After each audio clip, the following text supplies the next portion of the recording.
आज हम लोग 10th क्लास के पॉलिनोमियल चैप्टर का बात करेंगे, क्यूबिक पॉलिनोमियल का बात करेंगे बेटा।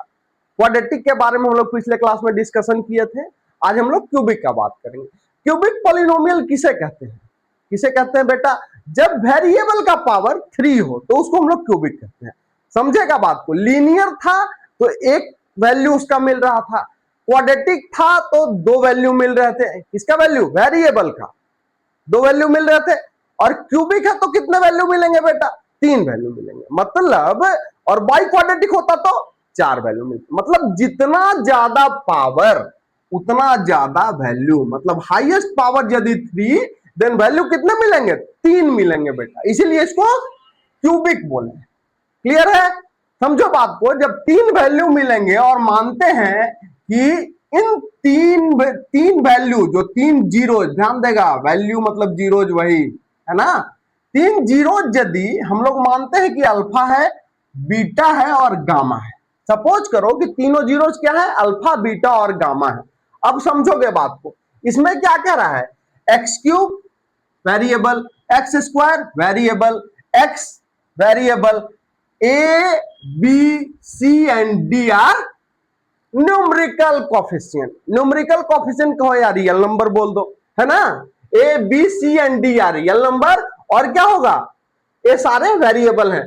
क्वाड्रेटिक का जब बात किए थे तो उस समय बताए थे कि एक्स स्क्वायर वाला जो कोफिशिएंट है वो जीरो के बराबर नहीं होना चाहिए।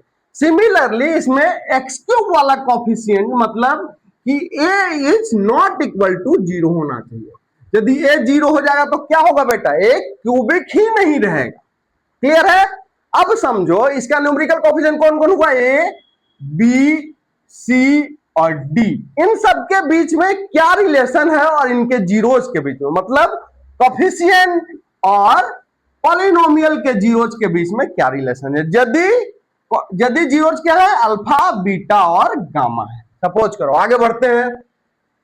तब हम लोगों को 3 रिलेशन इसमें मिलता है। क्वाड्रेटिक में 2 रिलेशन मिला करता था, इसमें 3 रिलेशन मिलेगा। कौन सा? सम ऑफ द जीरोज, दूसरा sum of the product of zeros taken 2 at a time, इसको बोलते हैं, और तीसरा मिलेगा product of zero. Sum of zero तो समझ रहे हो, alpha plus beta plus gamma, और sum of the product of zeros taken 2 at a time, इसको हम लोग बोलते हैं alpha beta plus beta gamma plus gamma alpha. और प्रोडक्ट ऑफ जीरोज को क्या बोलते हैं? अल्फा, बीटा और गामा। ध्यान दोगे बेटा, कोफिशिएंट के साथ क्या रिलेशन होगा? सम ऑफ द जीरोज का रिलेशन होगा माइनस बी बाई ए।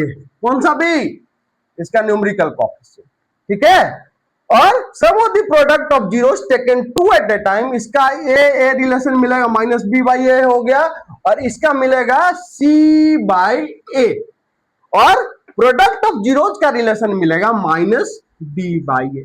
बस इसी को सॉल्व करना, पता चल जाएगा कि ये रिलेशन है। यदि ये दोनों मतलब alpha plus beta plus gamma, जो 3 जीरोज आएंगे उसको प्लस करना और कोफिशिएंट के साथ बराबर करना, यही रिलेशन मिलेगा। इसी रिलेशन को शो करने आता है। और कभी कभी आता है बेटा कि यदि जीरोज दिया हुआ है, मतलब अल्फा, बीटा और गामा का वैल्यू दिया हुआ रहेगा, और बोले क्यूबिक पॉलिनोमियल बताइए क्या होगा, ठीक है, तो उसके लिए ए फॉर्मूला का यूज करेंगे हम लोग। कैसे याद करेंगे? इसको याद करो। जब हम लोग क्वाड्रेटिक का बात किए थे तो क्या बोले थे? एक्स स्क्वायर, पहले माइनस से शुरू करना, alpha plus beta x plus alpha beta, यही हुआ करता था। उसी तरह इसमें भी क्या करोगे? एक्स क्यूब से शुरू किए, माइनस माइनस, पहले माइनस साइन से शुरू करना, ध्यान देना, याद करने का तरीका।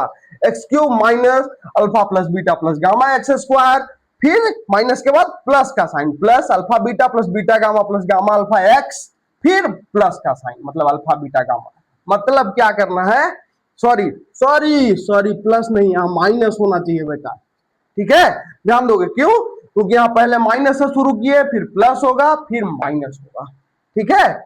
जब जीरो दिया हुआ हो तो हम लोग क्या करेंगे? इसका वैल्यू, इसका वैल्यू और इसका वैल्यू तीनों का निकालेंगे और इसमें डाल देंगे, कहानी खत्म हो जाएगा।